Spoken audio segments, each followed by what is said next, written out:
ते देवे गौरवाणी प्रचारिणे निर्विशेष शून्यवादी पाश्चात्य दिशतारिणे जय श्री कृष्ण चैतन्य प्रभु नित्यानंद श्री अद्वैत गदाधर श्रीवासादि गौर भक्त वृंद हरे कृष्णा कृष्ण कृष्णा हरे हरे हरे राम राम राम हरे हरे वाञ्छाकल्पतरुभ्यश्च कृपा सिन्धुभ्यो एव च पतितानां पावनेभ्यो वैष्णवेभ्यो नमो नमः। अनंत कोटि বৈষ্ণব বৃন্দ কি যায়। তো চলুন আজকের ওয়ার্ডসটা আমরা একবার পড়ে নিই। আহ, তো আগের দিন আমরা 2.55 অব্দি পড়েছিলাম। তো 2.54-এ মাতাজি বলেছিলেন আগের ক্লাসেই যে আম, এই যে ভার্সটা আছে, মানে এই যে সেকশনটা আছে, রাদার এই সেকশনটা কত ইম্পর্টেন্ট, যেখানে অর্জুন কৃষ্ণকে কি জিজ্ঞেস করছে যে আমরা যে একটা স্থিতপ্রজ্ঞ ব্যক্তি, একটা স্থিতপ্রজ্ঞ ব্যক্তি কিভাবে চলে, কিভাবে হাঁটে, কিভাবে বসে, কিভাবে খায়। তো ওইটার মানে কি যে অ্যাকচুয়ালি একটা যে স্থিতপ্রজ্ঞ একটা যে ব্যক্তি আছে তার কি কি সিমটমস। তো তার যে পরের শ্লোকটা ছিল সেটা মাতাজি আগের দিন নিয়েছিলেন, এবং ওখানে বলা হয়েছিল কি করে আমাদেরকে আহ ভোগ বাঞ্ছা যে ইচ্ছা সেটা থেকে আমাদেরকে মুক্ত হতে হবে। এবং সেইটাকেই ফলো করে কৃষ্ণ এই যে ভগবদ গীতা 2.56 আছে, এইটা এটাতে আরো অনেক সিমটমস বলবে যে স্থিতপ্রজ্ঞ ব্যক্তি কি, এবং এটা শুনে আমরা কি বুঝতে পারবো আমাদের যে এম, আমাদেরও এম হচ্ছে স্থিতপ্রজ্ঞ ব্যক্তি হওয়া। তো আমরাও কি করে এই গুণগুলো আমাদের মধ্যে নিয়ে আসতে পারি। তো আহ, আমরা ভার্সটা পড়বো। আপনারা নিজেদের ভগবদ গীতাতে দেখতে পারেন। ভগবদ গীতা 2.56। দুঃখেষু অনুদ্বিগ্ন মনাঃ সুখেষু বিগতা স্পৃহাঃ ভীতরাগা ভয়া ক্রোধঃ স্থিতধীর মুনিরুচ্যতে। তো এটার অনুবাদটা বাংলাতে এই প্রকার আছে: ত্রিতাপ দুঃখ উপস্থিত হলেও যার মন উদ্বিগ্ন হয় না, সুখ উপস্থিত হলেও যার স্পৃহা হয় না, এবং যিনি রাগ ভয় ও ক্রোধ থেকে মুক্ত, তিনি স্থিতধী অর্থাৎ স্থিতপ্রজ্ঞ। ঠিক আছে, বোঝা গেল তো। আমরা এক এক করে মানে একটু আমরা যে শিলা প্রভুপাদ আমাদেরকে যে তাৎপর্য দিয়েছেন ওইটা আমরা একটু পড়ার চেষ্টা করব, এবং ওইটা আমরা একটু আলোচনা করার চেষ্টা করব।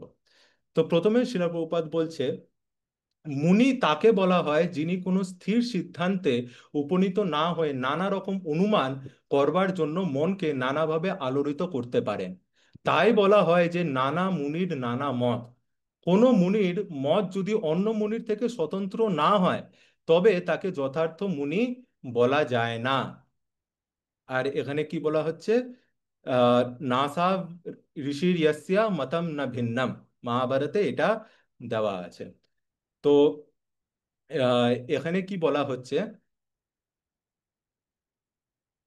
যে আহ, এক সেকেন্ড দাঁড়া। হুম।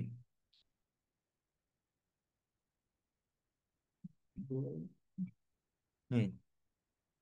তো এখানে কি বলা হচ্ছে, এখানে শিলা প্রভুপাদ কি বলছেন যে একটা মুনি কাকে বলা হয়, মুনি কথাটা কোথা থেকে আসছে, মুনি কথাটা আসছে মন থেকে। তো শিলা প্রভুপাদ কি বলছে যে যতক্ষণ মুনি কাকে বলা হয়, যে মুনি নিজের এই মনকে মনের দ্বারা সেই মনটাকে নানা রকম ভাবে উপর নিচ ডান বায় করে করে যে আহ, যে ওইটাকে বিভিন্ন বিভিন্ন যে দর্শনকে যে জন্ম দেয় তাকে কি বলা হয়, তাকে বলা হয় মুনি। তো এরকমই মানে এইটার জন্য শিলা প্রভুপাদ আমাদেরকে একটা টার্মও দেয়, সেটা ইংলিশে বলে, সেটাকে বলে মেন্টাল জিমন্যাস্টিক্স। আমরা শারীরিক জিমন্যাস্টিক্সের ব্যাপারে শুনেছি, কিন্তু শিলা শিলা প্রভুপাদ এটা অন্যান্য জায়গায় বলে মেন্টাল জিমন্যাস্টিক্স। এটা মুনিরা কি করে, তারা মেন্টাল জিমন্যাস্টিক্স নিয়ে তারা নানা রকম দর্শন ফিলোসফি তারা এরকম ভাবে তারা জন্ম দেয়। যেরকম আমরা আহ, মানে প্রাচীন ভারতে আমরা দেখি বা বৈদিক ভারতে আমরা দেখি একজন ছিলেন চারবাক মুনি। তো তার কি মতবাদ ছিল যে আহ, ঘি খাও, কিন্তু সেটা ধার করে খাও। মানে অর্থাৎটা কি, আমাদের জীবনের এম, আমরা একটাই জীবন পেয়েছি, এই জীবনের ঊর্ধ্বে আর কিচ্ছু নেই। ঠিক আছে, আমাদের একমাত্রই এম হচ্ছে ভোগ করা। তো এই ভোগের জন্য যদি ধার করে করতে হয়, যদি টাকা পয়সা ধার করে করতে হয়, যদি চুরি করে করতে হয়, তাহলে সেটাই সঠিক, কিন্তু তুমি ভোগ করো। এটা এটা ছিল চার্বক মুনির ফিলোসফি বা দর্শন। তো এরকম ভাবেই আমরা শর্ট দর্শন পড়ি, যেরকম সাংখ্য যোগ যিনি আছে যেটা কপিল মুনি দিয়েছে, যোগ যেটা আছে যেটা পতঞ্জলি মুনি দিয়েছে, ন্যায় গৌতম ঋষি, বৈশেষিকা কানাডা মুনি, পূর্ব মীমাংসা জৈমিনী ঋষি, আর উত্তর মীমাংসা আমাদের বেদ ব্যাস। তো এরকম নানা এখানে নানা নানা মুনি, এখানে যেটা আছে এটা নানা নানা মতবাদে এগুলো নানা নানা এগুলো আহ আমাদেরকে দর্শন দিয়েছেন। কিন্তু শিলা প্রভুপাদ কি বলে, এই যে দর্শনগুলো আছে এগুলো কোনোটাই কৃষ্ণ ভক্তির থেকে ভিন্ন না। এগুলো সবই একটা ল্যাডারের মতো, একটা সিঁড়ির মতো, এগুলো সবই এক এক করে আমরা মানে চড়ে আমরা শেষ পর্যন্ত উত্তর মীমাংসায় পৌঁছাই, যেটা আমাদের, বা যেটাকে আমরা বেদান্ত বলি, যেটা আমাদের বেদব্যাস দিয়েছেন। এবং এবং বেদান্তর যে আলটিমেট যে এম, সেটা কি হচ্ছে, সেটা হচ্ছে আহ, কৃষ্ণের প্রতি ভক্তি বা প্রেম ডেভেলপ করা। তো ওইটাই হচ্ছে আমাদের এম। তো এইটা তো হয়ে গেল এনশিয়েন্ট ইন্ডিয়াতে। এখন আমরা অনেক অনেক মুনিকে দেখতে পাই যারা নিজেদের মনকে মানে আহ, এদিক ওদিক করে বিভিন্ন রকম মেন্টাল স্পেকুলেশন, যেটা ইংলিশে বলা হয় মেন্টাল স্পেকুলেশন করে, তারা বিভিন্ন রকম আলতু ফালতু দর্শনের তারা জন্ম দেয়। যেরকম হয়ে গেল ডারউইন মুনি, বা যেরকম হয়ে গেল আহ, আমাদের বিগ ব্যাং থিওরি। ডারউইন মুনি আমাদেরকে কি বলেছে, যে আমরা বাদর থেকে এসেছি। তো এটা ওনার দর্শন, মানা না মানা সেটা লোকের ব্যাপার। তা কিন্তু আমাদের স্কুলে যেটা পড়ানো হয় ওটাকে থিওরি হিসাবে পড়ানো হয় না, ওটাকে সত্য হিসাবে পড়ানো হয়। তো যাই হোক, এরকমই বিগ ব্যাং থিওরি, প্রথমে কিছু ছিল না, হঠাৎ করে সবকিছু এসে গেল। তো এগুলো হচ্ছে বিভিন্ন বিভিন্ন মডার্ন দর্শন, যেগুলো আমাদের মডার্ন সোকল মুনিরা নিয়ে আসে। তো এখানে আমরা দেখতে পারি এবার প্রভুপাদ স্থিতধীর মুনির ব্যাপারে কি বলছেন। একবার আমরা আবার এই তাৎপর্যে চলে যাবো এবং দেখবো যে শিলা প্রভুপাদ স্থিতধীর মুনির ব্যাপারে কি বলছেন। কারণ এখানে ভার্সটা আপনারা যদি দেখেন, এখানে কি বলা হয়েছে, স্থিতধীর মুনির উচ্চেতে। একে স্থিতধীর মুনি বলা হয় যে যে এসব সব করে, কি করে, যারা সুখ দুঃখে সমভাব থাকে, যারা রাগ ভয় এবং আসক্তির থেকে যারা ঊর্ধ্বে থাকে, তাদেরকে স্থিতধীর মুনি বলা হয়। তো এই জন্যই আমরা প্রথমে মুনির ব্যাপারে চর্চা করলাম, এবার আমরা চর্চা করব স্থিতধীর মুনির ব্যাপারে। ঠিক আছে, এবার কি বলেছেন প্রভুপাদ, কিন্তু ভগবান এখানে বলেছেন স্থিতধীর মুনি সাধারণ মুনিদের থেকে ভিন্ন। ঠিক আছে, আহ স্থিতধীর মুনি সর্বদাই কৃষ্ণ ভাবনায় মগ্ন। কেন না তিনি জল্পনা কল্পনামূলক সমস্ত কার্যকলাপের পরিসমাপ্তি করেছেন। তাকে বলা হয় প্রশান্ত নিঃশেষ মনোরথান্তর, অথবা যিনি জল্প কল্পনার স্তর অতিক্রম করে উপলব্ধি করতে পেরেছেন যে বসুদেব তনয় ভগবান বাসুদেব বা শ্রীকৃষ্ণই হচ্ছেন সবকিছু। বাসুদেবম সর্বমিতি সা মহাত্মা সুদুর্লভঃ, ভগবদ গীতা 7.19। তো তাকে বলা হয় মুনি যার মন একনিষ্ঠ। তো এখানে কি ওইসব সাধারণ মুনির কথা বলা হচ্ছে? না, এখানে বলা হচ্ছে স্থিতধীর মুনির ব্যাপারে, যে যে কিনা কি আহ, সমস্ত জল্পনা কল্পনা করে, সমস্ত নিজের মেন্টাল স্পেকুলেশন করে এই এই এই কি করছে, উনি এই কনক্লুশনে এসছে, এই সারাংশতে এসছে যে ভগবান হচ্ছে শ্রীকৃষ্ণ, এবং তাকে পাওয়ার উপায় হচ্ছে ভক্তি করা। তো এইভাবে একটা, যেরকম আমরা মুনি দেখি যারা জ্ঞানীরা থাকে, এই এই যে যারা মুনিরা থাকে তারা বিভিন্ন শাস্ত্র অধ্যয়ন করে, উপনিষদ হয়ে গেল এবং বেদ হয়ে গেল, এগুলো আহ, ভালো করে এরা অধ্যয়ন করে তারা কি জানতে পারে, যে আহ, ভগবানের যে ব্রহ্মজ্যোতি আছে, যে নিরাকার যে ব্রহ্ম যেটা আছে, নিরাকার ব্রহ্মই হচ্ছে পরম সত্য। ঠিক আছে, আর তারপর সে যখন আরেকটু প্রোগ্রেস করে, সে সে যখন ধ্যান যোগ করে, সে যখন পতঞ্জলির যে 8 যোগসূত্র দিয়েছে সেটা যখন ফলো করে, হঠ যোগ যখন করে, তখন সে কি জানতে পারে, না, এই যে নিরাকার ব্রহ্ম আছে এর থেকেও ঊর্ধ্বে একটা সত্য আছে, সেটা সেটা কি, সেটা হচ্ছে পরমাত্মা। ভগবান পরমাত্মা রূপে আমাদের সাথেই আমাদের হৃদয়ে বাস করছেন, এবং যোগের মাধ্যমে যে ঋষি মুনিরা আছে সেটাকে উপলব্ধি করতে পারে। সেটা হচ্ছে একটা স্টেজ হাই এই নিরাকার ব্রহ্ম থেকে। এবং তারপর সেই যারা এই ধ্যান যোগীরা থাকে, যে যারা যারা রাজযোগীরা থাকে, তারা যখন আরো যোগ সাধনায় যখন তারা সিদ্ধ হয়, তখন গিয়ে তারা বুঝতে পারে যে না, এর থেকে ঊর্ধ্বে একটা সত্য আছে। এর এই যে ভৌতিক সংসার আছে, এর ঊর্ধ্বেও একটা অন্য একটা জগৎ আছে, সেটার নাম হচ্ছে সেটা হচ্ছে আধ্যাত্মিক জগৎ। এবং সেখানেও বিভিন্ন বিভিন্ন রকম গ্রহ গ্রহ আছে। যেরকম বৈকুণ্ঠে আহ, নারায়ণ বাস করে, যেরকম সাকেত ধামে ভগবান রাম সীতা দেবীর সাথে বাস করে, এবং তার উপরে গোলক বৃন্দাবন আছে, যেখানে ভগবান কৃষ্ণ শ্রীমতী রাধারানীর সাথে এবং সমস্ত নিজের পার্ষদদের সাথে বাস করে, তখন সেটা সে জানতে পারে। এবং পরম সত্য হচ্ছে সেই সেই ভগবান শ্রীকৃষ্ণ, যে নিজের গোপীদের সাথে লীলা করে, যে বন্ধু বান্ধবদের সাথে খেলা করে, যে আহ, মা যশোদার সাথে বাৎসল্য রসে যে লীন থাকে। তো তো আস্তে আস্তে আস্তে আস্তে করে এই জ্ঞান যোগে সে প্রগতিশীল হয়। এবং লাস্টে গিয়ে যেরকম প্রভুপাদ বলেছেন, উনি কি বলতে কি বুঝতে পারে, যে বাসুদেবম সর্বমিতে। তো তো আহ, ওই তার আগের শ্লোকে যে বাসুদেবম সর্বমিতি আছে, সেখানে আহ ভগবান কৃষ্ণ বলে যে চারজন আমার কাছে আসে, আমার ভক্তি করতে আসে। একজন যে অর্থের কামী থাকে, দ্বিতীয় যার জীবনে অনেক দুঃখ থাকে, সে সেগুলোকে মেটানোর জন্য আমার কাছে আসে। তৃতীয়, যার যে অনেক কৌতূহলী থাকে, সে দেখতে চায় আরে এই ইসকনের লোকেরা কি বই বিতরণ করতে থাকে, কি করছে এরা, আলতু ফালতু নিরামিষ খেতে বলে, দেখে গিয়ে কি করছে, ওরকম কৌতূহল বসে কিছু জন আছে। আর কিছুজন আছে তারা হচ্ছে জ্ঞানী, যাদের কাছে এই ব্রহ্ম জ্ঞান থাকে। তো ভগবান বলে যে এদের মধ্যে যে এই জ্ঞানীগুলো থাকে, বহুনাম জন্ম নামান্তে জ্ঞানাবাম মাম প্রপদ্যেতে, তো এই জ্ঞানীরা বহু জন্মের পর আমার আমার কাছে এসে তারা শরণাগত হয়। শরণাগত হয়ে সে কি জানতে পারে, যে যেরকম প্রভুপাদ লিখেছে, বসুদেব তনয় বাসুদেব, যে বসুদেব তনয় বাসুদেব, ইনিই সর্ব, ইনিই হচ্ছে পরম সত্য। সা মহাত্মা সুদুর্লভ, এনাকে মহাত্মা বলা হয়। আর এরকম মহাত্মাকে পাওয়া দুর্লভ নয়। দুর্লভ আমরা ট্রান্সলেট করি হচ্ছে রেয়ার। রেয়ার মানে যেটা হচ্ছে, যেরকম ডায়মন্ড হয়ে গেল, এই ওগুলো এগুলো হচ্ছে রেয়ার। এটা হচ্ছে সুদুর্লভ, মানে হচ্ছে এটা হচ্ছে ভেরি রেয়ার। মানে এরকম লোক, এরকম ব্যক্তিকে পাওয়া এটা হচ্ছে খুবই দুষ্কর। তো এরকম ব্যক্তিরা গিয়ে কি হচ্ছে, এরকম ব্যক্তিরা গিয়ে স্থিতাদির মুনির পর্যায়ে তারা পৌঁছাতে পারে। তো এরকমই আরেকটা আমরা যদি এক্সাম্পলে দেখি, সুখদেব গোস্বামী যে ছিলেন, সুখদেব গোস্বামী ছিলেন একজন ব্রহ্মবাদী। ঠিক আছে। তো উনি আহ, উনি 16 বছর মায়ের পেটে ছিলেন।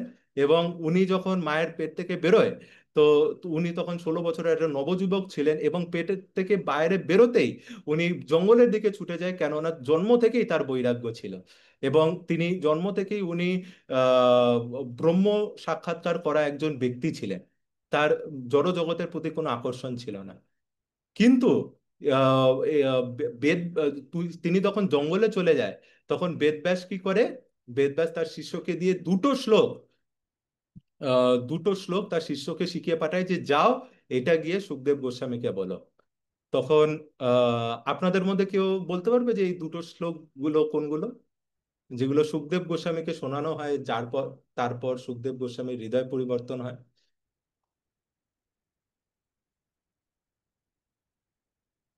ঠিক আছে। তো একটা হচ্ছে শ্রীমদ্ ভাগবতম 3.2.23 আসে। একবার আমি ওটা রিসাইট করছি।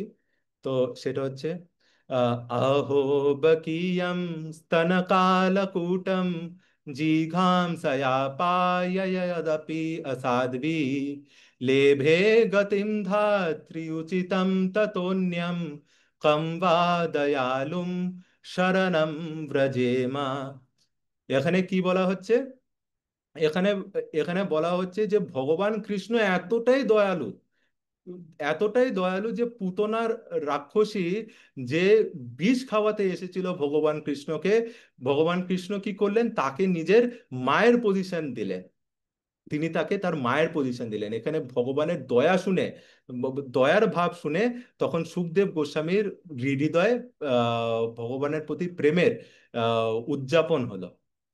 এবং আরেকটা কি ভার্স শোনালেন, সেটা হচ্ছে বেনু গীতে আসে 10.21.5-এ, যেখানে ভগবান কৃষ্ণ যখন তার গোপ সখাদের নিয়ে যখন এই বৃন্দাবনে ঢুকছেন, তখন ভগবানের যে সুন্দর রূপ সেটা আহ, বর্ণনা করা হচ্ছে। সেটা কি, বর্হাপীরম নটবর বপুঃ কর্ণയോ কর্ণিকারম बिभ्रद्वासः कनककपिशं वैजयन्तीं च मालां रन्ध्रान् वेणुरधरसुधया पूरयन् गोपवृन्दे वृन्दारण्यं स्वपदरमणं प्राविशद् गीतकीर्তিः।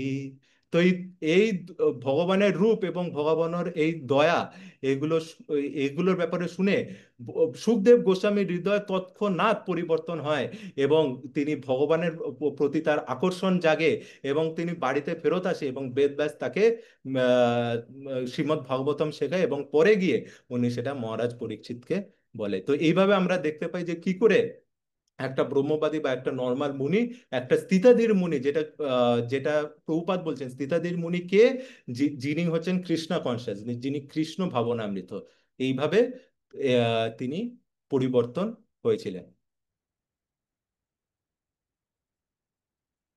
আহ, তারপর এবার আমরা পরের ভাগটাতে যাব। এটা আমরা বুঝলাম যে মুনিকে এবং স্থিতাধীর স্থিতাধীর মুনিকে। তো আহ, এবার আমরা দেখব যে আম, স্থিতাধীর মুনি যে আছে, ওনার যে সুখ এবং দুঃখ আছে, যেরকম শ্লোকে বলা হয়েছে যে এই স্থিতাধীর মুনি কি হয়, ইনি সুখ দুঃখের আহ ওপরে থাকেন। তো আমরা একবার আবার এই পার্পটে ফিরে যাব এবং দেখব যে উনি কি বলছেন শিলা প্রভুপাদ। ঠিক আছে। তো তাকে বলা হয় মুনি যার মন একনিষ্ঠ। এই ধরনের কৃষ্ণ ভাবনায় ভগবত ভক্তকে জড় জগতের ত্রিতাপ ক্লেশের কোনো আক্রমণই আর বিচলিত করতে পারে না, কারণ তিনি সব রকমের দুঃখ দুর্দশাকে ভগবানের আশীর্বাদ বলে মনে করেন। তো এটা হয়ে গেল।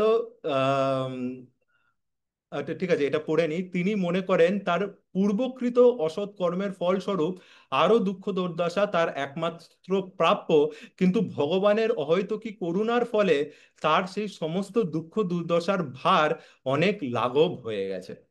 ঠিক আছে, এইভাবে যে স্থিতাধীর মুনি থাকে এইভাবে তারা দেখে কষ্টকে।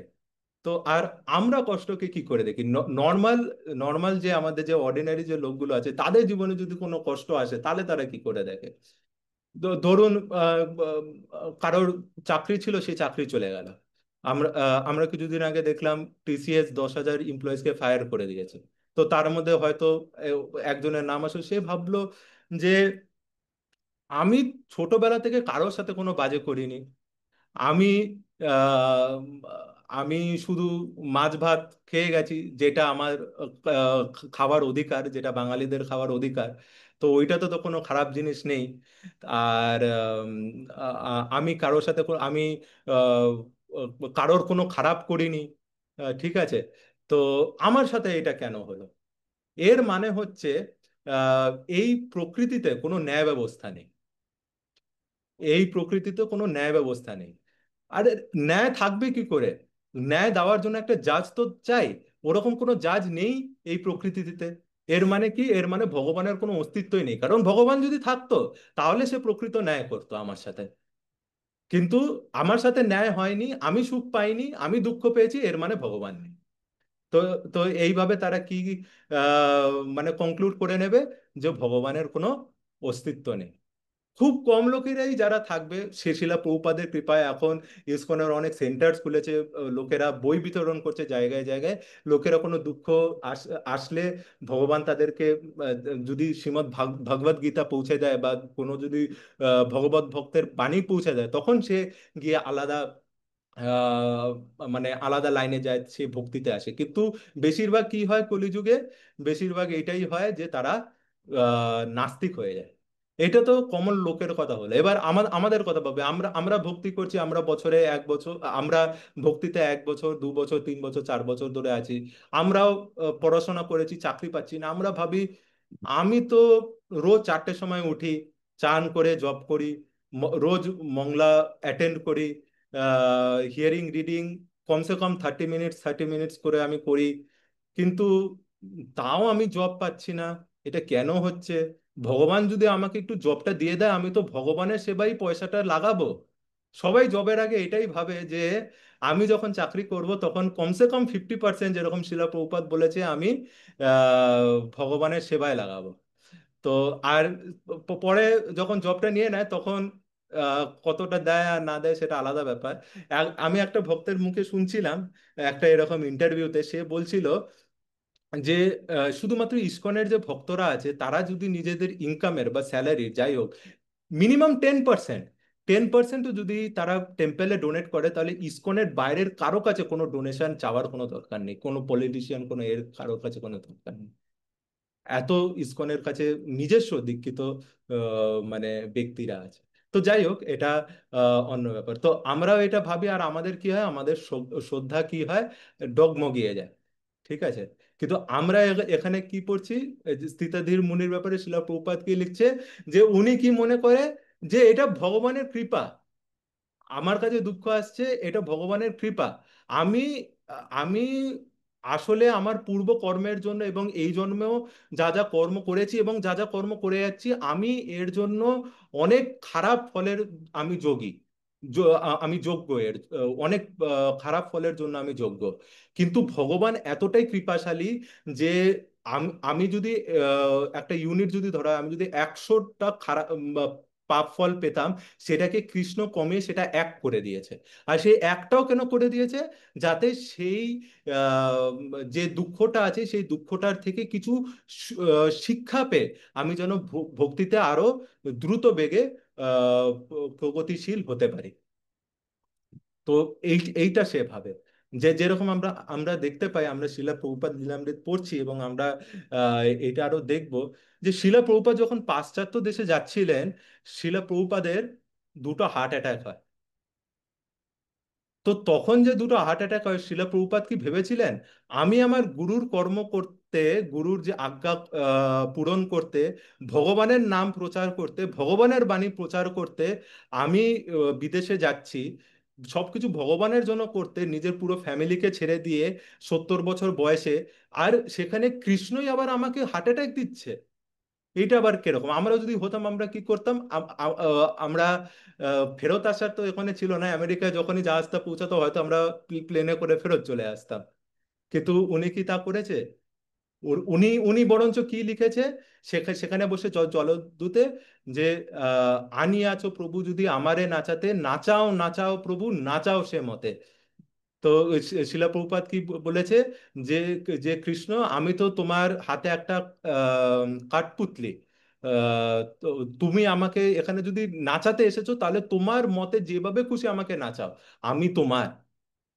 তো এইটা হচ্ছে ভক্তের পরিচয়, এটা হচ্ছে স্থিতাধীর মুনির পরিচয়।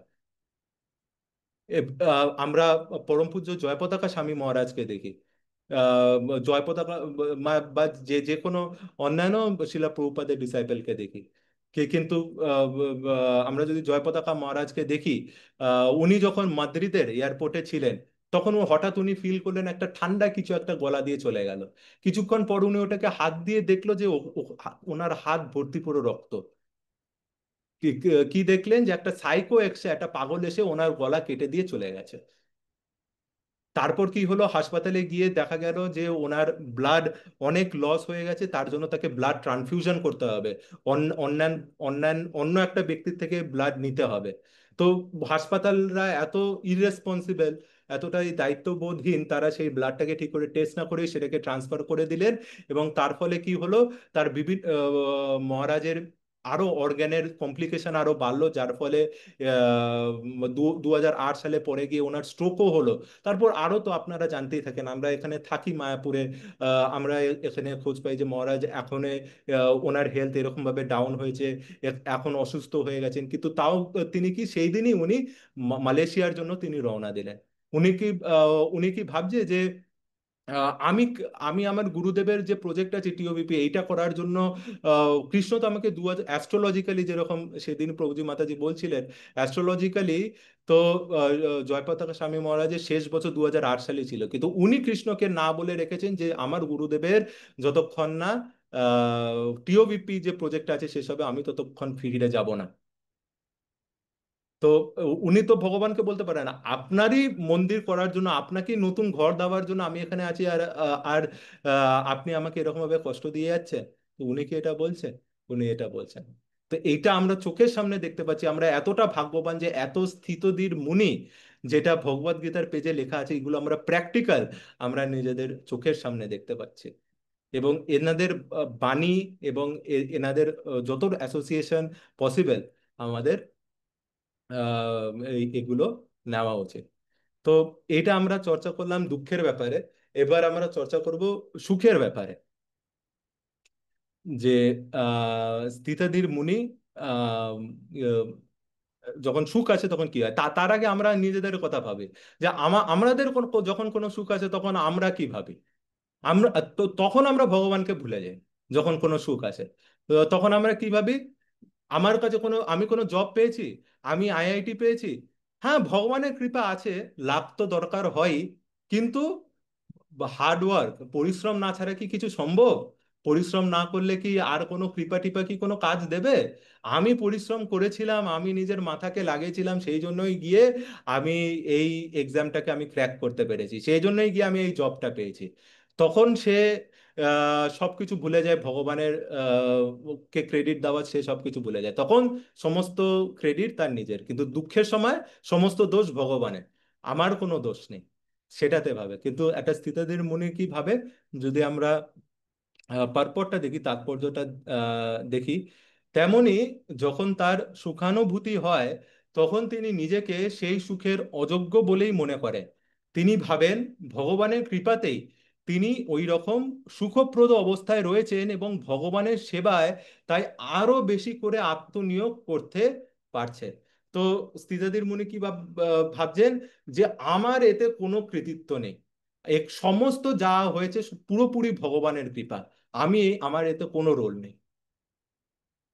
তো আহ, এটাই আমরা দেখি।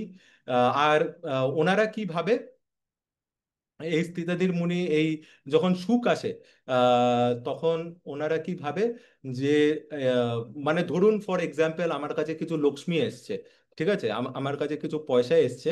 তো তখন উনি ভাবে যে এই এই পয়সাটা এসছে, এখন এটা দিয়ে আমি কিছু ভগবানের সেবা করতে পারবো, বা এটা দিয়ে হয়তো আমার জীবনটা একটু বেশি সিকিউর হয়ে গেল, আমি আরো বেশি টাইম দিতে পারবো, তাই এই ফলে আমি ভগবানের আরো বেশি সেবা করতে পারবো। তো যখন যে সুখটা আসে তখন সেই সুখের মাধ্যমে তারা ভাবে যে কি করে ভগবানের সেবা আরো করা যায় সেই সুখের মাধ্যমে। তারা নিজের সুখের কথা ভাবে না, হ্যাঁ আমি কোনো জব পেয়ে গেলাম, ব্যাস তো সেটা আমি নিজেই বাড়ি করছি, গাড়ি করছি, কাপড় কিনছি, আহ, সে এটা ভাবে না, সে ভগবানের সেবাকে প্রায়োরিটি দেয়। তো এগুলোই আমাদেরকে বুঝতে হবে, যে হিজ গ্রেস রাধেশ্যাম প্রভু বলে যে এই যে আমরা এই যে ব্যাপারে আলোচনা করছি এটা খুব ইম্পর্টেন্ট। এতে যখন এইসব পরিস্থিতি আসে সুখ আর দুঃখের, আমি নিজেরও কথা বলছি, এখন আমি আপনাদের সাথে আলোচনা করছি, তো আমি অনেক বড় বড় কথা বলছি, কিন্তু আমার জীবনে যখন এরকম কিছু আসবে তখন আমি এগুলো ভুলে যাবো। তো সেই জন্য রাধেশ্যাম প্রভু বলে যে আমাদের ইন্টেলিজেন্সটা যেটা আছে না, আমাদের বুদ্ধিটাকে যেটা আছে, এটাকে আমাদেরকে খুব স্ট্রং করতে হবে। স্ট্রং আমরা কি করে করব? রোজ শাস্ত্র অধ্যয়ন করে। যত আমরা শাস্ত্র অধ্যয়ন করব তত সে মানে এটা একটা কিল ঠোকার মতো, একটা পেরেক ঠোকার মতো, যত আমরা ঠুকতে থাকবো তত যে ওইটা তত বেশি ঢুকবে। তো যত আমরা শাস্ত্র পড়তে থাকবো তত ওই যে জ্ঞানের যে পেরেকটা আছে তত আমাদের এখানে ঢুকতে থাকবে, এবং যখন বিপরীত পরিস্থিতি আসবে তখন আমরা আমাদের বুদ্ধির মাধ্যমে আমাদের মনকে বোঝাতে পারবো যে না এইটা ঠিক না, এটা ঠিক, এরকম। তো আমরা এরকম আম, মানে এরকম একটা গল্প আছে। একবার একটা রাজা ছিলেন। তো আম, একটা রাজাকে তার মন্ত্রী একটা গিফট দিলেন। একটা কি গিফট দিলেন? গিফট দিলেন একটা ঘড়ি। সেই ঘড়ির মধ্যে একটা ছোট্ট একটা কোট লেখা আছে। ইংলিশ, ইংলিশে না, মানে ইংলিশে বলছি, দিস টাইম শ্যাল পাস, এই সময়টা চলে যাবে।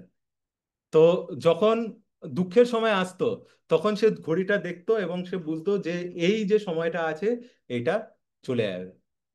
এমনকি যখন সুখের সময় আসতো, তখনও সে দেখতো যে এই ঘড়িটা দেখে দেখতো এই সময়টা চলে যাবে। তো এটাই তাকে মনে করাতো যে এই যে টেম্পোরারি সুখ আর দুঃখ আছে, এই টেম্পোরারি সুখ দুঃখ আমাদের জীবনের এম না। এটা দিয়ে আমাদের আহ, মানে আমরা যদি অ্যাজিটেট হয়ে যাই তাহলে চলবে না। আমাদের যে ভগবানের ভক্তি আছে, যেটা প্রকৃত আনন্দ দেয়, যেটা পার্মানেন্ট আনন্দ দেয়, সেটার প্রতি আমাদেরকে ফোকাস হওয়া উচিত। আহ, তো আমরা এবার নেক্সট সেকশনে যাব। এবার আহ, বলা হচ্ছে আসক্তি। মানে আমরা আমরা প্রথম যে সিমটমটা আছে এটার ব্যাপারে আমরা আলোচনা করলাম, যে কি করে যে স্থিতাধীর মুনি থাকে, এই স্থিতাধীর মুনি কি করে আহ, উম, যে সুখ আর দুঃখ আছে এটার ঊর্ধ্বে থাকে।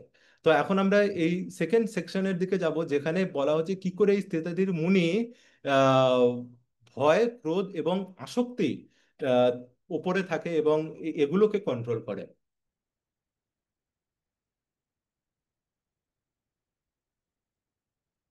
তো এই যে রাগ, ভয় আর ক্রোধ যে আছে, এগুলোকে যতক্ষণ না আমরা জিতবো, ততক্ষণ আমরা ভক্তিতে আমরা অগ্রসর হতে পারবো না। এই জন্য ভগবদ গীতা 4.10, আপনারা আমরা যখন চ্যাপ্টার 4-এ আসবো, তখন সিমিলার একটা ভার্স আছে যেখানে ভিতা রাগা ভায়া ভয়া ক্রোধা, এই যে ফ্রেজটা আছে এটা আসে। একবার আমি ভার্সটা পড়ছি, ভগবদ গীতা 4.10, वीतरागा भया क्रोधा मन माया ममुपाश्रिता बहवो ज्ञान तपसा पूता मद्भावमागतः।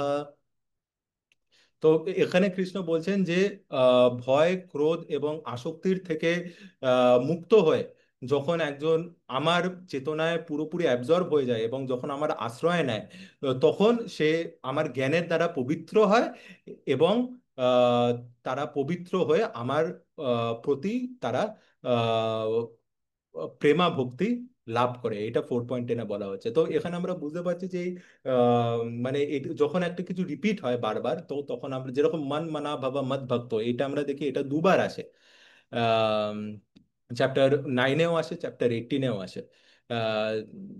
চ্যাপ্টার 9 যেটা মোস্ট কনফিডেন্সিয়াল নলেজ, সেটাতেও আসে, আর চ্যাপ্টার 18 যেটা একেবারে যেটাতে কনক্লুড করছে শ্রীকৃষ্ণ, সেটাতেও আসে। তো ওইটার কতটা ইম্পর্টেন্স, সেই জন্য কৃষ্ণ ওটাকে রিপিট করছেন। তো এটাও আমাদেরকে বোঝা উচিত যে সেই জন্য এটা থেকে মুক্ত হওয়া আমাদের খুব খুব খুব দরকার। তো এই যে বৈরাগ্য যে ব্যাপারটা আছে, এই বৈরাগ্য এখানে বলা হচ্ছে যে স্থিতাদির মুনি যে থাকে, উনি ওনার বৈরাগ্য থাকে, মানে উনি বৈরাগী থাকেন বলতে গেলে। তো আমরা যদি অন্যান্য ধর্ম দেখি, বা আমরা যদি নিজেদের এমনি মোটামুটি তথাকথিত হিন্দু ধর্মটাও দেখি, বৈরাগ্য বলে কোনো কিছু নেই। আপনি যদি খ্রিস্টান ধর্ম দেখেন, যারা রিলিজিয়াসলি খ্রিস্টান ধর্মকে পালন করছে, বা যারা রিলিজিয়াসলি ইসলাম ধর্মকে পালন করছে, বা যারা নিজেদেরকে হিন্দু বলছে, বৈরাগ্য বলে কিছু নেই। আপনারা যদি মনে করেন, অন্তত আমি আমার জীবনের থেকে মনে করছি, আমি যখন আগে মা দুর্গার কাছে যেতাম, তখন আমার বাবা মা আমাকে শিখিয়ে দিত যে আহ, যা যা গিয়ে চা, যে ভগবান যেন তোকে সুখ, বুদ্ধি, ধন এগুলো দেয়। তো আমাদেরকে প্রথম থেকেই আমাদেরকে শেখানো হয় ভগবানের সামনে গিয়ে কি চাইতে, গিয়ে ভৌতিক জিনিস চাইতে। কারণ আমাদের কাছে এই জ্ঞানটাই নেই যে ভৌতিক জিনিস কি আর আধ্যাত্মিক জিনিস কি, আমাদের আধ্যাত্মিক জগতের কোনো জ্ঞানই নেই। সেই জন্য আমাদেরকে এটাই শেখানো হয় যে আহ, মানে যে ভৌতিক জিনিসের প্রতি আসক্তি, এটা আমাদের জন্ম থেকেই থাকে। তো এই যে বৈরাগ্য যে কনসেপ্টটা, এটা আমরা আম, আপনারা সবাই হয়তো অ্যাগ্রি করবেন, আমরা কৃষ্ণ ভক্তিতেই এসে বা আধ্যাত্মিক এখানেই এসে আমরা এটাতে আমরা এসেছি।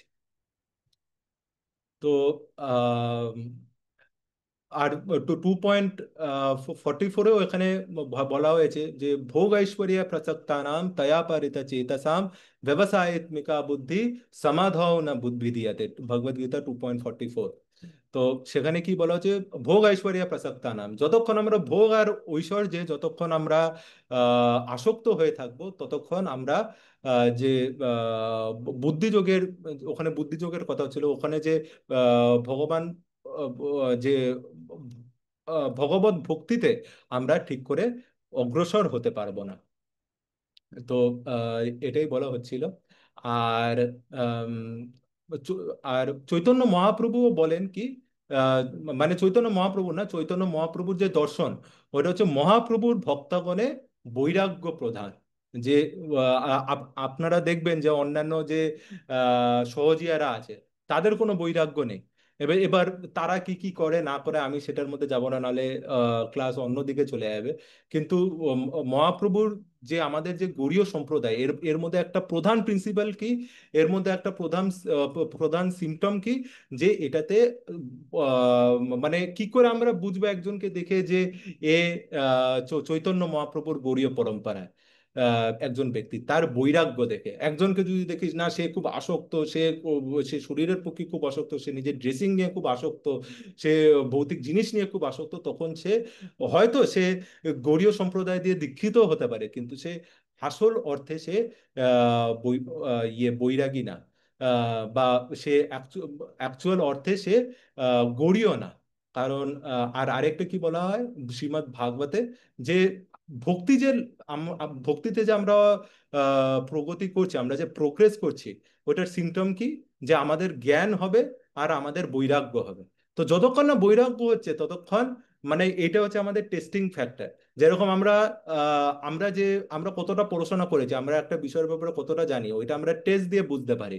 সেরকমই আমাদের একটা জিনিসের প্রতি কতটা বৈরাগ্য আসছে বা আমাদের আসক্তিগুলো কমছে কিনা, এটা দেখে আমরা বুঝতে পারি কি, যে আমাদের ভক্তি যেটা আছে ওইটা বাড়ছে কিনা। তো এখানে শিলা প্রভুপাদ আসক্তি নিয়ে খুব একটা এক্সাম্পল দেয়।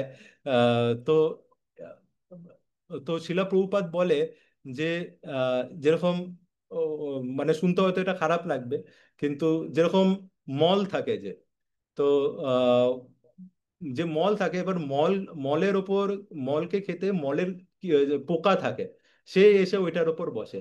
তো কেউ যদি মলের ওপর থেকে ওই পোকাটাকে সরিয়ে দেয়, তখন সে খুব বিরক্তি প্রকাশ করবে ওই পোকাটা, যে আমাকে কেন সরানো হলো ওখান থেকে। সে তাকে ছেড়ে দিলে সে আবার ছুটে ছুটে ছুটে গিয়ে সেটার উপর গিয়ে আবার বসবে। তো সেরকমই শিলা প্রভুপাদ বলছে, এই যে ভৌতিক যে সংসারটা হলো, এটা হচ্ছে মলের সমান, আর আমরা হলাম এই মলের পোকার মতো। আমাদেরকে যখন এটা থেকে সরিয়ে দেওয়া হয়, তখন আমরা ওইটাতে আবার ফেরত যেতে চাই। মানে একটা একটা শুদ্ধ ভক্তের কাছে, একটা শুদ্ধ ভক্তের কাছে আহ এই যে জড় জগৎটা, এটা মলেরই সমান। আর যেরকম আমরা আমাদের সামনে যদি মল পড়ে থাকে, সেটা থেকে খুব বাজে গন্ধ বেরোবে, আমরা আমরা যত পারবো ওইটা থেকে দূরে সরে যেতে চাইবো। কিন্তু সেরকমই আমাদের যে আসক্তি থাকে যে ভৌতিক জিনিসের প্রতি, সেটাও একটা দুর্গন্ধ তৈরি করে। এবং যখন কোনো শুদ্ধ ব্যক্তি থাকে, তখন তার কাছে এই দুর্গন্ধটা আছে, এবং সে আমাদের সাথে অতটা ঘুলতে মিলতে চায় না। কিন্তু আমাদের আচার্যরা এবং আমাদের গুরুজনরা এতটা কৃপাশীল, যে তারা ওই গন্ধটাকে সহ্য করে আমাদের ভালোর জন্য তারা আমাদেরকে নিজেদের সঙ্গ দেয়। এই জন্য আমরা দেখি যে আর এই যে বৈরাগ্যটা আছে, এই বৈরাগ্যটা ভারতীয় সংস্কৃতিতে দেখবেন এটা প্রথম থেকে ছিল, এখন এটা লিপ্ত হয়ে আছে ওয়েস্টার্ন কালচারের জন্য। সেই জন্য দেখবেন ওয়েস্টার্ন যারা ঐতিহাসিক আছে, তারা বলে যে ইন্ডিয়ান যে ঐতিহাসিকরা যারা আছে, তাদের প্রপার এরকম কোনো টাইমলাইন নেই। ও মানে ভারতীয়রা ক্লেম করে আমাদের অনাদিকাল ধরে আমাদের ধর্ম চলছে, কিন্তু কোন এক্স্যাক্টলি কোন বিসিতে, কোন এডিতে কোন কোন রাজা এলো, এরকম কোনো অ্যাকাউন্ট নেই। ঠিক আছে। কিন্তু সেখানেই আমাদের শাস্ত্রে পাওয়া যায়, আমাদের বেদে পাওয়া যায় বিভিন্ন রকম আধ্যাত্মিক গুরুর, মানে কে কে আধ্যাত্মিক গুরু ছিল, তাদের কি কি দর্শন ছিল। সব রাজাদের ব্যাপারে জ্ঞান নেই, কিন্তু রাজ ঋষিদের ব্যাপারে জ্ঞান আছে, যাদের কাছে পুরো সাম্রাজ্য ছিল, কিন্তু তারা সাম্রাজ্য ছেড়ে যারা ভগবত ভক্তি করেছে তাদের অ্যাকাউন্ট আছে। তো এখান দিয়ে আমরা দেখতে পাই যে ইন্ডিয়াতে কে পাওয়ারে এলো, কে গদ্দিতে বসে আছে, কে কার কাছে পাওয়ার আছে, এগুলো আমাদের কাছে কখনো ইম্পর্টেন্স ছিলই না। আমরা প্রথম থেকে আমরা বৈরাগী ছিলাম, প্রথম দিকে আমাদের চিন্তাধারা আধ্যাত্মিকই ছিল। এই জন্য আমাদের শাস্ত্রে, আমাদের টেক্সটে বিশেষ কখনো এই পলিটিক্যাল ব্যাপার নিয়ে বিশেষ কোনো আহ, এখানে উল্লেখ ছিল না। আর মাঝে মধ্যে আমরা মনে করি যে এখন তো আমরা ভক্ত হয়ে গেছি, এই যে আসক্তি আছে, এই আসক্তি তো কর্মীদের আছে, এই আসক্তি তো নর্মাল লোকদের আছে। আমরা ভক্ত হয়ে গেছি, আমাদের কোনো আসক্তি নেই। এবং আমরা তো চলুন, আমরা পড়াশোনা করছি, আমাদের থেকে অনেক অ্যাডভান্স লোকেরা আছে, অনেক আমি ইসকনের কথা বলছি, আমি আমি জেনারেলি বলছি, অনেক ব্রহ্মচারীরা, সন্ন্যাসীরাও ভাবে মানে আমরা সম্পূর্ণরূপে অনাসক্ত হয়ে গেছি, এবং তারা নর্মাল যে গৃহস্থ লোকেরা আছে বা নর্মাল যে লোকেরা আছে, অর্ডিনারি যে লোকেরা আছে, তাদেরকে একটা ঘৃণার চোখে তারা দেখে। তো এই সন্দর্ভেই একটা উদাহরণ আছে, একটা স্টোরি আছে, যে যে শ্রীপাদ রামানুজাচার্য যে ছিলেন, তো ওনার একটা গৃহস্থ শিষ্য ছিল, একটা স্বামী স্ত্রী ছিলেন, যার যার প্রতি শিলা রামানুজাচার্য অনেক মানে তাদেরকে ফেভার করতেন। তো এইটা দেখে ওনার যে সন্ন্যাসী শিষ্যরা ছিল, তারা ভাবতো, আমরা সংসার ছেড়ে, আমরা সবকিছু ছেড়ে এখানে এসে শুধুমাত্র গুরুদেবের ইনস্ট্রাকশন ফলো করার জন্য এখানে এসছি, এবং আর এখানে দেখি একটা আসক্ত গৃহস্থ যে আছে, আসক্ত গৃহস্থর সাথে আমাদের যে গুরুদেব আছে সে বেশি টাইম স্পেন্ড করছে, তার বেশি তারিফ করছে। আহ, এইটা কেন? তো যে শ্রীপাদ রামানুজাচার্য যে আছে, তিনি বুঝতে পেরেছিলেন যে এরকম একটা মনোভাব ওদের মধ্যে উঠছে। তো এইটা করার জন্য শিলা রামানুজাচার্য একটা আহ, মানে আহ, একটা ওনাদেরকে একটা শিক্ষা দেওয়ার চেষ্টা করলেন।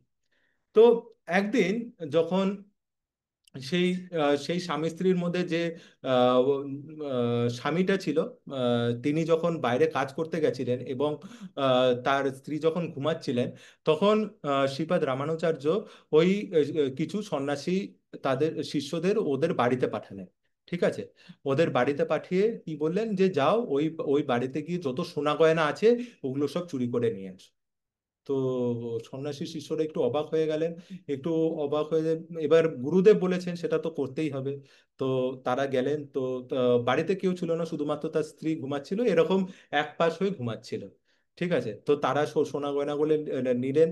এবার এবার সে গায়ে যেগুলো পড়েছিল, তার এরকম কানে যেটা পড়েছিল, নাকে যেটা পড়েছিল, গলায় যেটা পড়েছিল, সেগুলো আস্তে আস্তে তুলতে লাগলেন। এবং যখনই তুলছিলেন, তো যখন তোলা এই শেষ হতেই যাচ্ছিল, তখন উনি দেখলেন যে আহ, উনি পাস চেঞ্জ করছেন, সেই যে যে ওই পত্নীটা আছে, উনি পাস চেঞ্জ করছে। তখন তারা ভয় পেয়ে গেল, তখন তারা ভাবলো যে ইনি জানতে পেরে গেছে, তখন ওরা সবকিছু ওখানেই রেখে একেবারে দৌড়ে গিয়ে তারা পালিয়ে গেল। ঠিক আছে, এবং তারা গুরুদেবকে গিয়ে বললো যে উনি উঠে গেছিলেন, এই জন্য আমরা কিছু নিয়ে আসতে পারি। গুরুদেব বলেছে ঠিক আছে। এবার শ্রীপাদ রামানুজাচার্য কি করলেন, এবং পরের দিনই তার যেই সন্ন্যাসী শিষ্যরা কোথাও একটা জায়গায় গেছিলেন, তো ওনারা এরকম কিছু শোকাচ্ছিলেন, তাদের কপিন, চাদর, ধুতি, এগুলো কিছু শোকাচ্ছিলেন। তো শ্রীপাদ রামানুজাচার্য কি করলেন, ওগুলো একটু সরিয়ে রেখে দিলেন, ওগুলো এক কথা বলতে চুরি করে রেখে দিলেন। ঠিক আছে, এবার তো সন্ন্যাসীরা যখন ফিরে আসে, তখন তারা দেখছে তাদের এই যে কপিন আছে, তাদের যে এই চাদর আছে, এগুলো তো নেই। তখন তারা নিজেদের মধ্যে ঝগড়া করছে, এই তুই এই এখানে ছিলিস, তুই নিশ্চয়ই আমার এই কপিন নিয়ে ভেগে গেছিস, তুই তুই এটাকে বেচে দিয়েছিস, না আমি জানি তুই এরকম। তো এরকম নিয়ে ঝগড়া হতে আরম্ভ হলো। তো যখনই এরকম ঝগড়া হতে আরম্ভ করলো, তখন যে ওই গৃহস্থ শিষ্য যে স্বামীটা ছিল, তিনি ওই গুরুদেবের কাছে আসলেন। গুরুদেবের কাছে এসে উনি এরকম এক পটলি গয়না গুরুদেবের হাতে ধরিয়ে দিলেন। উনি গুরুদেবকে বললেন যে আপনার যে সন্ন্যাসী শিষ্যরা যে ছিল, তারা আগের দিন তিনি বলেনি যে চুরি করতে এসেছিলেন, তিনি কি বললেন, তারা হয়তো কোনো আপনারই ইনস্ট্রাকশন ফলো করার জন্য আমার বাড়িতে এরকম ভাবে গয়না নিতে এসেছিল। তো আমার স্ত্রী হয়তো তারা ভুল বুঝেছে, এক পাশের গয়না যখন নেওয়া হয়ে গেছিল, তখন অন্য পাশের গয়না অন্য কানেরও যাতে আহ, গয়নাগুলো ওরা ঠিক করে নিতে পারে, সেই জন্য ও আমার যে স্ত্রী হয়েছে সে আরেক পাশ হতে যাচ্ছিল, সেইটাকে দেখে ভয় পেয়ে তারা পালিয়ে গেছিল। তো সেই জন্য এখন আমি আমাদের কাছে যত সমস্ত গয়না আছে ওগুলো সব নিয়ে আপনার কাছে এরকম ভাবে নিবেদন করতে এসেছে। তখন এইটা দেখে শ্রীপাদ রামানুজাচার্য ওনার ওনার সন্ন্যাসী শিষ্যদের দেখিয়ে বললেন, এবার তোমরা কি বুঝতে পারছো যে আসল আসক্তকে এবং আসল অনাসক্তকে? তো যদিও তারা গৃহস্থ ছিলেন, কিন্তু তাদের যে সমস্ত যে আহ, আম, মানে ধন যতটুক তাদের পজেশনস যে ছিল, তারা সেগুলো সমস্ত কিছু সেগুলো ভাবতো সেটা তাদের গুরুদেবের। কিন্তু ছোট ছোট জিনিসের জন্য সন্ন্যাসীরাও তারা নিজেদেরকে ভাবতো যে তারা আহ, অনাসক্ত, কিন্তু তারা আসক্ত, এটা তাদের গুরুদেব তাদেরকে দেখিয়ে দিলেন। তো আমরা ভক্তিতে আসার পরও আমরা হয়তো মনে করতে পারি, আরে আগে আমি আগে তো আমি অনেক আসক্ত ছিলাম। আমি আসক্ত ছিলাম অনেক বাইরের ইয়ে বিরিয়ানি খেতে, বাইরের এই খেতে, চিপস খেতে, বিস্কিটস খেতে, চকলেটস খেতে। এখন আমি এগুলো সব ছেড়ে দিয়েছি, এখন আমি পুরোপুরি অনাসক্ত হয়ে গেছি। কিন্তু আমরা আসলে জানি না যে আমাদের এই আসক্তি এখনো কোথায় আছে। আমরা যে সেবা করছি, সেই সেবার প্রতি আমাদের আসক্তি নেই তো? আমরা হয়তো আমাদেরকে কোনো পদ দেওয়া হয়েছে, সেই পদের প্রতি আমাদের আসক্তি নেই তো? তো আহ, এইভাবে আসক্তি আহ, মানে খুব সূক্ষ্ম রূপে থাকতে পারে, যেটা আমাদেরকে যেটা আমরা হয়তো জানতেও পারি না। এই জন্য কোনো জিনিস নিয়ে অহংকার করা আমাদের উচিত না। তো আর এই যে আমার আসক্তি আছে, এই আসক্তি থেকেই, এই যে ভৌতিক আসক্তি আছে, এটা থেকেই ভয়ের জন্ম হয়, আর এটা থেকেই রাগের জন্ম হয়। ভয়ের কি করে জন্ম হয়? আহ, যদি আমার আসক্তি থাকে কোনো আমার জমিনের প্রতি, আমার বাড়ির প্রতি, আমার ধনের প্রতি, তখন আমার ভয় কি থাকবে? আমার ভয় থাকবে যে কখন এগুলো আমার কাছ থেকে চলে যাবে। সেরকমই আমার কাছ থেকে কোনো কিছু যদি চলে যায় তখন আমার রাগ হবে। যেরকম আমরা 2.62-তে দেখবো, ওখানে কি বলা হচ্ছে, আসক্তি থেকে কাম হয়, কাম পূরণ হলে সেটা লোভ হয়, আর কাম পূরণ না হলে সেটা কি হয়? সেটা দিয়ে রাগের জন্ম হয়। তো আমাদের কোনো আসক্তি আছে, সেই আসক্তিটা যদি পূরণ না হয়, তখন আমাদের কি হবে? তখন রাগের উৎপাদন হবে। কিন্তু একটা ইন্টারেস্টিং জিনিস হচ্ছে, এইগুলো তো আমাদেরকে দূর করতেই হবে, কিন্তু এই যে আসক্তি আছে, যে ভয় আছে, এই যে রাগ আছে, এইটা ভক্তির জন্য খুব জরুরিও। আপনারা বলবেন এটা ভক্তির জন্য জরুরি? এই আবার কি বলছে, এতক্ষণ যা বললো এগুলো সব উল্টে গেল? কিন্তু না, আমাদেরকে বুঝতে হবে আমরা এখানে কিসের ব্যাপারে আলোচনা করেছি। আমরা আলোচনা করেছি ভৌতিক আসক্তির ব্যাপারে। তো আহ, কিন্তু এখানে কি বলা হচ্ছে, এখানে আধ্যাত্মিক আসক্তির ব্যাপারে বলা হচ্ছে, এবং আধ্যাত্মিক ভয়ের ব্যাপারে বলা হচ্ছে, আধ্যাত্মিক রাগের ব্যাপারে বলা হচ্ছে। এবং আমরা বাকি যে কিছু টাইম আছে সেটাতে আমরা বোঝার চেষ্টা করবো যে কি করে এগুলো খুব দরকার আমাদের প্রগতির জন্য। তো আহ আমরা সবাই গুরু পূজাতে গাই, কি গাই? শ্রী গুরু চরণের রতি, এই সে উত্তম গতি। তো যতক্ষণ না আমাদের গুরুর প্রতি, গুরুর চরণের প্রতি আমাদের আসক্তি হবে, আমাদের কোনো প্রগতি হবে না। গোলক বৃন্দাবন তো অনেক দূরের ব্যাপার, আমাদের জীবনেও আমাদের যে নর্মাল লাইফ, এটাতেও আমাদের কোনো প্রগতি হবে না যতক্ষণ আমাদের গুরুর বাণী, আমাদের যে গুরুর চরণ আছে, গুরুর নির্দেশের প্রতি আমাদের নিষ্ঠা জাগবে, আমাদের গুরুর প্রতি প্রেম জাগবে, ততক্ষণ আমাদের কোনো আহ প্রগতি সম্ভব না। এরকমই যেরকম আসক্তি দরকার আমাদের গুরুর প্রতি, সেরকমই অবশ্যই আসক্তি দরকার আমাদের কৃষ্ণের প্রতি। আমাদের আসক্তি দরকার বৈষ্ণবদের প্রতি, কারণ বৈষ্ণবদের মানে বৈষ্ণব অ্যাসোসিয়েশন ছাড়া, সঙ্গ ছাড়া আমাদের ভক্তিতে প্রগতি হওয়া খুব মুশকিল। সেরকম ভাবেই আমাদের আধ্যাত্মিক ভয়ের দরকার।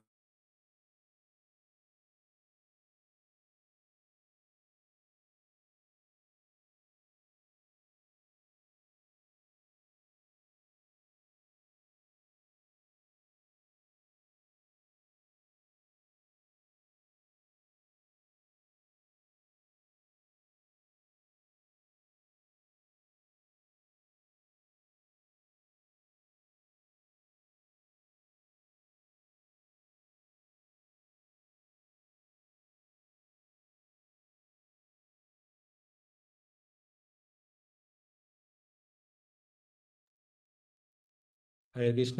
আমার আওয়াজ আসছে?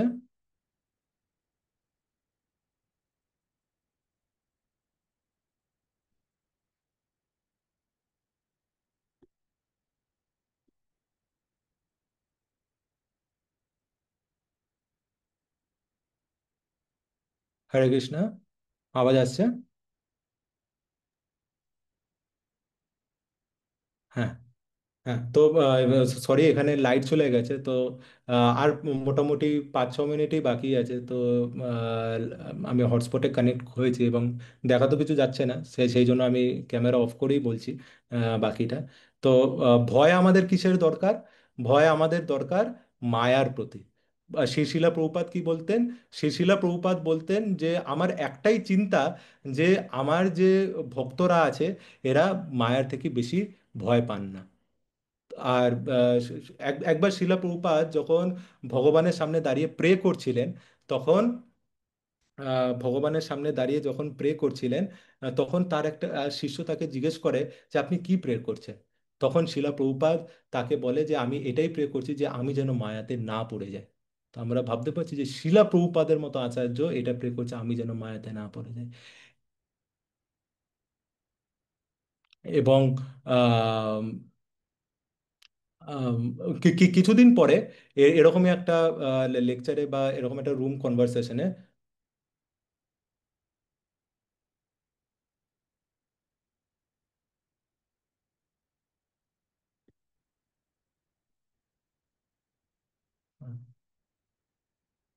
না, ক্যামেরা অন করলে কিছু দেখা যাবে না দীপক প্রভু।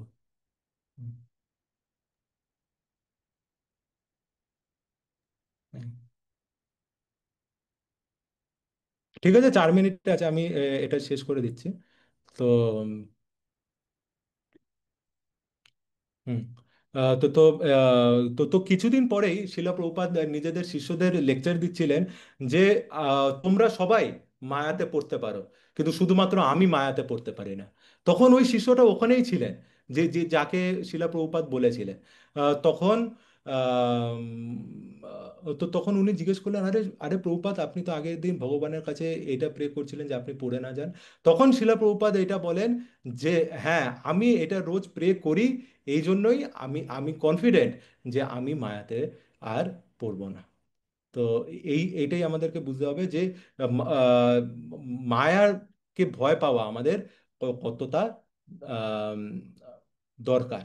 আর এইভাবেই আমাদের রাগেরও অনেক দরকার। যেরকম হনুমান রেগে গেছিল কখন? যখন রাবণ, যখন যে ডিমন্সরা ছিল, যখন মা সীতাকে নিয়ে, যখন তারা ভগবান নামের থেকে তাদেরকে দূর করে দিয়েছিলেন। মা সীতা হচ্ছে ভগবানের আহ্লাদিনী শক্তি, যে যে ভগবানকে আনন্দ আহ, দেয়। তো এই তো ভগবানের এই আনন্দ, এই আনন্দতে এর ব্যাঘাত ঘটছিল বলে হনুমান কি করলেন? হনুমান সমস্ত লঙ্কাকে জ্বালিয়ে দিলেন। তো সেরকম ভাবেই যে মায়াবাদীরা হয়, মায়াবাদীরা কি বলে? মায়াবাদীরা বলে যে আহ, ভগবানের কোনো অস্তিত্ব নেই। ভগবানের আহ, যে আহ, মায়া যে আছে এটা ভগবানের ঊর্ধ্বে। মায়া যখন ব্রহ্মকে ওভার পাওয়ার করে, যখন ডমিনেট করে শতগুণের দ্বারা, তখন গিয়ে কৃষ্ণর আহ, তখন গিয়ে কৃষ্ণর সৃষ্টি হয়, বা তখন গিয়ে ভগবান অবতীর্ণ হয়। তো তো শিলা প্রভুপাদ এনাদের প্রতিও খুব অ্যাংরি হতেন, খুব রেগে যেতেন। এবং আমরা দেখি যে শিলা প্রভুপাদ নিজের যে শিষ্যরা ছিলেন, নিজেদের শিষ্যদের প্রতিও আহ, মাঝে মধ্যে রাগ করতেন। কেন রাগ করতেন? তাদের ভালোর জন্য, যে তারা যাতে শেখে, তারা যাতে কৃষ্ণ ভক্তিতে আরো আহ, বাড়তে পারে। তো এটাই ছিল এই এই এই জন্য শিলা প্রভুপাদকে সবাই তার যে আহ, যে ডিসাইপেলসরা ছিল তারা অনেক ভালোবাসতেন। ক্রোধা ভক্তা দ্বেষী জনে, নরোত্তম দাস ঠাকুর বলেছেন যে ভক্ত দ্বেষী জনে আমরা যদি ক্রোধ করি তাহলে সেটা ঠিক আছে। তো আহ, আমি শুধু একবার লাস্ট টাইম একবার এই যে শেষ পর্বটা আছে এইটা পরে আমি এন্ড করব, অলরেডি 8:30 বেজে গেছে। তো যতটুকু বাকি আছে, তো এখানে লাস্টলি কনক্লুড করা হচ্ছে যে স্থিতাদির যে যে মুনি আছে ইনি কি করে এগুলো কন্ট্রোল করে। আমরা কত অবধি পড়েছিলাম? হুম। ভগবানের সেবা করবার জন্য তিনি সবসময় সৎসাহসী ও তৎপর, এবং কোনো রকম আসক্তি বা বিরক্তি তাকে সেই সেবা থেকে বিরত করতে পারে না। নিজের ইন্দ্রিয় তৃপ্তি করার আকাঙ্ক্ষাকে বলা হয় আসক্তি, এবং এই ধরনের ইন্দ্রিয় তৃপ্তির আকাঙ্ক্ষা না থাকলে বলা হয় বিরক্তি। কিন্তু যিনি কৃষ্ণ ভাবনায় অবিচলিত, তার কোনো কিছুর প্রতি আসক্তি নেই, বিরক্তিও নেই, কেননা ভগবানের সেবায় তিনি নিজেকে সম্পূর্ণভাবে উৎসর্গ করেছেন। তাই তার কোনো প্রচেষ্টা ব্যর্থ হলে তিনি ক্রোধান্বিত হন না। সফল হন বা ব্যর্থই হন, তিনি তার সংকল্পে সর্বদাই একনিষ্ঠ। তো এখানে শিলা প্রভুপাদ কি বলছেন, এই যে স্থিতাধীর মুনি যে আছে, এনার একটাই অ্যাটাচমেন্ট থাকে, একটাই আসক্তি থাকে, সেটা হচ্ছে ভগবানের সেবার প্রতি। এবং ভগবানের সেবা যখন একটা করে, তো সেখানে না থাকে কারোর কোনো ভয়। কারণ উনি জানে যে ওনাকে কে রক্ষা করছেন, ওনাকে অখিল ব্রহ্মাণ্ড নায়ক, যে যে ইনফাইনাইট নাম্বার অফ ইউনিভার্সেস এর যে মালিক, সে তার পিতা, সে তাকে প্রোটেক্ট করছে, সুতরাং ভয় কিসের? এবং কেউ যদি শরীরকেও কোনো আঘাত দেয়, তাহলে সে কি তার আত্মাকে কোনো আঘাত করতে পারবে? তো সেই জন্য তার কোনো ভয় থাকে না। এবং তার কোনো, এবং সেই সেই প্রচেষ্টা করে তার কোনো ফল আসলো বা না আসলো, তিনি মনে করে যে এটা ভগবানের ইচ্ছা। ভগবানের হাত সব জায়গায় দেখে সে কখনো রেগেও যায় না। তো এই চেতনায় তিনি তার সেবা করতে থাকেন। তো আম, আমি আমার বাণী এখানেই বিরাম দেব। তো লাস্টে, সরি, লাস্টে 10 মিনিট একটু আমাদের এখানে লাইট চলে গেছিলো, এখানে অনেক বৃষ্টি হচ্ছে সেই জন্য। তো এই জন্য আমি ক্ষমা প্রার্থী। তো বাকি আপনারা সবাই এসেছেন, এতক্ষণ অবধি শুনেছেন, এই জন্য আমি আপনাদের ধন্যবাদ জানাই। যদি আমার কোনো ত্রুটি হয়ে থাকে তাহলে কৃপা করে আমাকে ক্ষমা করে দেবেন। এবং যদি কিছু আমি ভালো বলে থাকি, এটা সম্পূর্ণরূপে আমার গুরুজনেরা। হরে কৃষ্ণ। वाञ्छा कल्पतरुभ्यश्च कृपा सिन्धुभ्यैव च पतितानां पावनेभ्यो वैष्णवेभ्यो नमो नमः।